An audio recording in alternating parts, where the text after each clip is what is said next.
बिहार में इन दिनों बयानों का दौर जारी है, जहां महागठबंधन के मंत्री लगातार विवादित बयान देते नजर आ रहे हैं। पहले तो बिहार के शिक्षा मंत्री चंद्रशेखर ने रामचरितमानस को लेकर विवादित बयान दिया, जिसके बाद अभी यह बयान पर विवाद थमा नहीं था कि अब बिहार सरकार के राजस्व मंत्री आलोक मेहता ने 10% आरक्षण पाने वालों को अंग्रेजों का दलाल बताया है। आलोक मेहता शनिवार को भागलपुर के गोराडीह प्रखंड में एक जनसभा को संबोधित कर रहे थे, जहां उन्होंने यह विवादित बयान दिया। आलोक मेहता ने कहा कि वो जमाना था जब हमारे और आपके बाप दादाओं को बढ़िया के सड़कों पर चप्पल पहनकर चलना मना था। इतना ही नहीं, उन्हें खटिया पर बैठना मना था और वो कुछ बोल नहीं पाते थे। बोलने वालों की जुबान काट दी जाती थी। आगे आलोक मेहता ने कहा कि अंग्रेजों ने हमारे बाप दादाओं का शोषण किया, फिर अंग्रेजों के दलालों ने उनका शोषण किया। पहले अंग्रेजों के संगीनों के साए में लोग जीते थे, वो तमाम तबका जिसकी चर्चा भूदेव चौधरी जी ने की, कि जिसको देख के आप समझ सकते हैं कि ये जगदेव बाबू के उसी 90% लोगों के हिस्सा है। उन लोगों को, उन बाप दादों को प्रताड़ित किया गया। अंग्रेजों ने पहले, आजादी के पहले किया और आजादी के बाद अंग्रेजों के दलालों ने किया, जिनको जगदेव बाबू 10% का हिस्सा बताते थे। उन्हीं लोगों के पास सारी जमीनें, उन्हीं लोगों की मिल्कियत। जमीनें कहां से आई? मैं राजस्व और भूमि सुधार मंत्री, मैं देख रहा हूं, खतियान को उधेर कर देख रहा हूं कि जमीनें कहां से आई।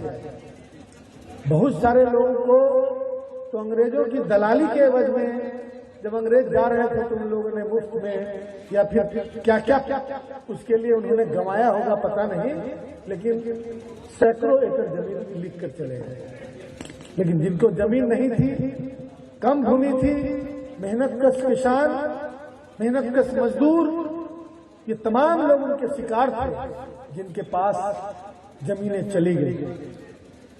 आज भी जमीन एक महत्वपूर्ण मुद्दा है जिसकी। वहीं आलोक मेहता के इस विवादित बयान के बाद बिहार में सियासी बवाल शुरू हो गया, जिसके बाद विधानसभा नेता प्रतिपक्ष विजय कुमार सिन्हा ने आलोक मेहता और बिहार सरकार के खिलाफ मोर्चा खोल दिया। आजादी की लड़ाई में स्वर्णों के बारे में अपमानित करने का जो शब्द बोला है, ये शर्मसार कर दिया।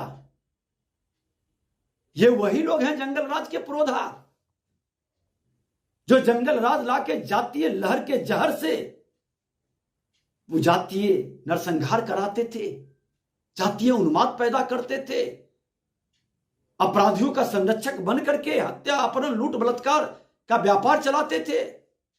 आप उन्हीं के साथ जनादेश नरेंद्र मोदी जी का मिला था, देश के प्रधानमंत्री जी का। उस जनादेश का अपमान करके चोर दरवाजा से उनको ले आए सत्ता में। अपराधियों और भ्रष्टाचारियों की जमात का असली चेहरा दिखाई पड़ रहा है, जिनके आका बड़े भाई लालू प्रसाद यादव कहते भूरा बाल साफ करो।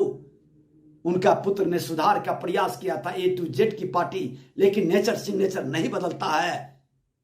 सच्चाई सामने आ रहा है। वहीं इस बयान पर जब विवाद बढ़ने लगा तो आलोक मेहता अपने विवादित बयान पर सफाई देने सामने आए, जिसके बाद उन्होंने कहा कि मीडिया के कुछ लोगों ने हमारे बयान को तोड़ मरोड़ कर पेश किया है। हमने ऐसा नहीं कहा था। क्या कुछ कह रहे हैं, सुनिए।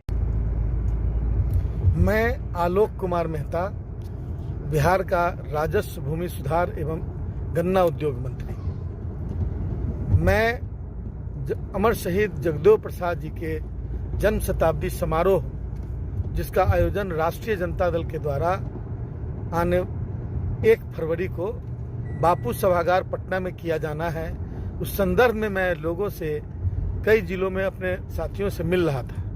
उस क्रम में भागलपुर की एक सभा में मैंने कहा था कल कि जगदेव बाबू का नारा था 100 में 90 शोषित है, 90 भाग हमारा है, 10 का शासन 90 पर नहीं चलेगा, नहीं चलेगा।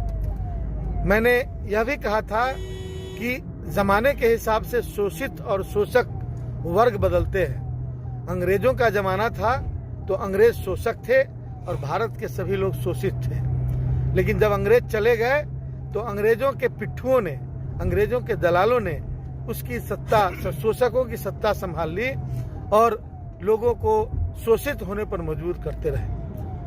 जगदेव बाबू ने ऐसे ही तत्वों के खिलाफ आवाज उठाई थी और आवाज उठाकर संघर्ष करते हुए शहीद हो गए।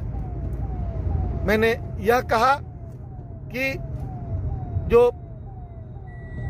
यह 10% जो जिसकी बात जगदेव बाबू ने की, या हमारा जो विचार है वो 10% को स्थिर किसी जाति पर आक्षेप बिल्कुल नहीं है, बल्कि यह एक ऐसा वर्ग है जो हमेशा शोषक की भूमिका में रहा करता है और वो बदलता ही रहता है।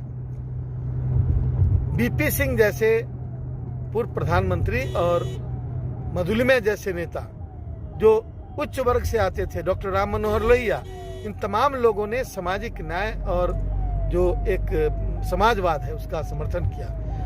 हमने उनके प्रति सम्मान का भाव व्यक्त करने की अपील की कि ये सारे लोग उस मुख्य धारा की राजनीति के हिस्सा थे। इन लोगों ने मतलब समाजवाद के और जो शोषण था उसके विरुद्ध उन लोगों का भी स्टैंड हुआ करता था।